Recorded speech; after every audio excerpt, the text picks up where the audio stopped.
Hey guys, before we take a look at the cards, make sure to subscribe. I'll be uploading card reviews as more get revealed. First up, Gift of Luminance, a 3-mana spell for Paladin and Priest that gives the minion Divine Shield and then summons a 1/1 copy of it. I guess this has interesting applications to copy Death Rattle, but I think you've got better buffs to play like Hand Vidal or Psyche Split or Apotheosis. At a base, it's only an Argent Squire and Hand of Protection, so it's not really worth 3 mana. You look at this and you bring up a comparison with Vivid Nightmare, a 3 mana priest spell that's in Wild now that would summon a copy of a minion with 1 health remaining, and that was only really used to combo with like Velen or with Malygos, so I don't think there's a good deck for it yet. Next up, Adorable Infestation, a 1 mana spell for Hunter and Druid, which gives the minion +1/+1, summons a 1/1 cub, and adds a cub to your hand, which is also a 1/1. I think the problem with this card is that it costs 1 mana, but you can't play it on turn 1, well, unless you play Wisp, and that's a problem because you want to be playing your 1-drop on turn 1 and you don't want to be waiting for this. This is not a worthy successor to Ultimate Infestation in my opinion. Next up, a 1 mana 1/3 mage minion with spell damage +1. I think Cyclone Mage could be getting its stocks up with this card and with Mizaki, where it was revealed earlier. You can play this just on 1 with the good stats, and then you can also play it in one of your Cyclone turns to get loads of damage from missiles and frostbolts and Ray of Frost and what have you. And then you can also play it near the end to just go over the top with your fireballs and your frostballs to finish off the game, so I think you play this in Cyclone. Next, Secret Passage, a 1 mana rogue spell which replaces your hand with 5 cards from your deck and then swaps back next turn. Would you run 2 copies of Myra's Unstable Element that cost 1 mana and don't put you in fatigue? Well, yeah, of course you would. What's this card? It's exactly what I just said. I think you put this in every single rogue deck, and if you don't, you're doing something wrong. Next, Runic Carvings, a 6 mana spell for Druid and Shaman with choose 1, summon 4 2/2 Treant Totems, or overload 2 to summon them with Rush. On the Druid side, I think this can be a boost to Treant Token Druid, which was good before the rotation happened. This helps you activate your Garden Gnome, as well as your Anubis Ath Defender and Aeroponics. It also helps to fill a void that Mulch Muncher left, because you get, if you pick the second choice, you can then trade back into the board.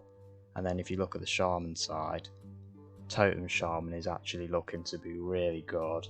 I think this gives you a nice mid-game refill, and then you combine it with your Totemic Mites and Surges and you've got a really big board without having to spend any more than 6 mana on it. Next up, Devout Pupil, a 6 mana 4/5 minion for both Paladin and Priest with Divine Shield, Taunt, and costs 1 less for each spell you've cast on friendly characters this game. I think this goes into Libra and Paladin without a doubt. You've got Libra of Wisdom and Hand of Vidal, you play them, you play this minion on turn 4, you're happy. You also, later in the game, you've probably cast a bunch of Libra of Wisdoms, you just get a 0 mana 4/5 out with Divine Shield and Taunt. That's great.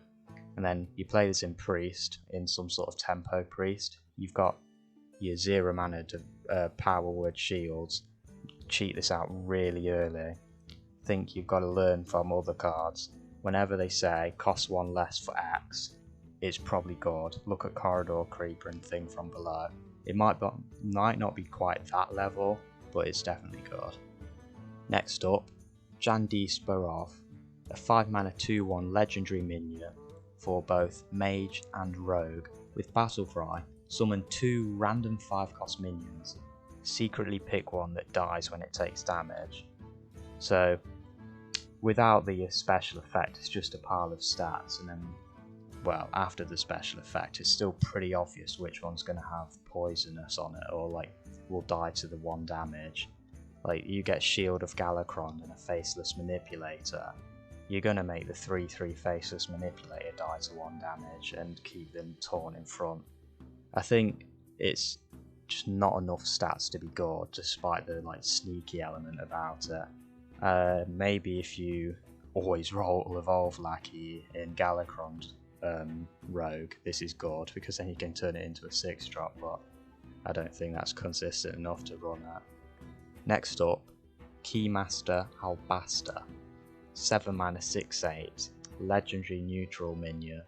Whenever your opponent draws a card, add a copy to your hand that costs 1 mana. If a card costs 6 or more mana and does nothing the turn you play it, it's probably bad. This is bad. You get to look at a 1 mana backstab in your hand as your rogue opponent just kills you, without any way to make your opponents draw cards, which there aren't in standard. Well, there's Glide coming in, but that's an 11 mana combo, so it's trash. So without maining any way for your opponent to draw cards on the same turn, it's just slow, it's bad. You don't play this, you can't afford to just play a pile of stats on turn 7. Next up, Instructor Fireheart, 3 mana 3/3 Shaman legendary minion. With Battle Cry, discover a spell that costs 1 or more. If you play it this turn, repeat this effect. This is good early and great late. You get lots of burn damage with this, or board stuff, or card draw. You get to pick, that's why it's so good. I'm just glad that Shaman doesn't get a Sorcerer's Apprentice. Also, I thought Shaman's weakness was meant to be a lack of card generation. That's what Blizzard said anyway. The next 9 cards are based around Soul Fragments, a token spell for Warlock and Demon Hunter that's cast when drawn and heals 2 health to your hero. Spirit Jailer is a 1 mana 1/3 minion for both Warlock and Demon Hunter with Battle Cry. Shuffle 2 Soul Fragments into your deck. If the payoff cards are good, you will run a 1 mana 1/3, and trust me, the payoff cards are good. Soul Share is a 2 mana spell for both Warlock and Demon Hunter that deals 3 damage to a minion and then shuffles 2 Soul Fragments into your deck. 2 mana deal 3 damage is always acceptable, and you will be running this to get the payoffs. Onto Marrow Slicer, a 4 mana 4/2 weapon for Demon Hunter that shuffles 2 Soul Fragments into your deck. This is very similar to True Silver Champion, where it's just the delayed healing, but also the big upside of shuffling the Soul Fragments into your deck, which you need for the payoff cards. It also lets Demon Hunter go face more, which is always something they look for, so I think it's good. School Spirits is a 3 mana Warlock spell that deals 2 damage to all minions and then shuffles 2 Soul Fragments into your deck. 2 damage is a good breakpoint at 3 mana as well. You've seen Priest run it with Breath of the Infinite, you've seen Mage run it when it used to have Volcanic Potion. You will be playing this if you're playing some sort of control Soul Fragment build. Shard Shatter Mystic, a 3 mana 3/2 minion for Demon Hunter with Battle Cry. Destroy a Soul Fragment in your deck and deal 3 damage to all other minions. This is really powerful in the correct deck. You look at Dustbreaker or something, or you look at the Warlock one, Crazed Netherwing, you think, oh, this is insane, it's on turn 3, but what are you running this in? You don't run it in tempo because you just kill off all your minions, so you run this in some sort of control-y version as an early AoE, but I don't know if that actually ends up being a proper deck, we'll see. The other payoff card for Demon Hunter is Soul Shard Lapidary, a 5 mana 5/5 minion with Battle Cry. Destroy a Soul Fragment in your deck to give your hero +5 attack this turn. Illidan would like to FaceTime, and he's going to do it. They might have nerfed some of Demon Hunter's reach last patch, but it looks like Scholomance is here to give it them back. Marrow Slicer and Soul Shard Lapidary are going to kill you a lot next expansion. And now for the Warlock payoff cards. Shadow Light Scholar, a 3 mana 3/4 minion with Battle Cry. Destroy a Soul Fragment in your deck to deal 3 damage. Spider Tank and 3 damage, that seems good in Zoo. you get to control board or just go face if you need to finish a game off, but I don't know what package actually ends up being the best in Zoo, because you've got like the death rattle stuff, you've got the discard stuff, so I don't know what 30 cards you actually end up running, but this is definitely a contender. And the other payoff card for Warlock is Void Drinker, a 5 mana 4/5 minion with Taunt and Battlecry. Destroy a soul fragment in your deck to gain +3/+3.